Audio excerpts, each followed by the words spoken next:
مرکزی خیال لکھیں.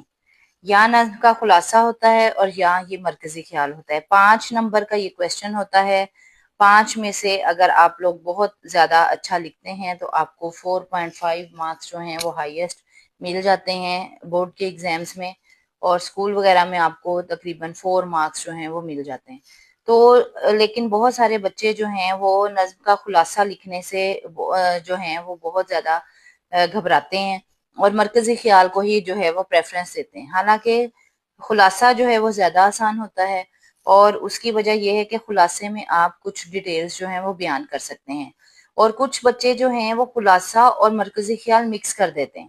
ان کو یہی نہیں پتا ہوتا کہ خلاصے کی لینتھ کتنی ہوتی ہے اور مرکزی خیال کی لینتھ کتنی ہوتی ہے. تو آج ان ساری باتوں پر ہم لوگ جو ہیں وہ بات کریں گے ساتھ ساتھ، اور ساتھ ساتھ پڑھیں گے. بہت ہی 9th کلاس کی امپورٹنٹ نظم ہے علامہ اقبال کی پیوستہ رہ شجر سے امیدیں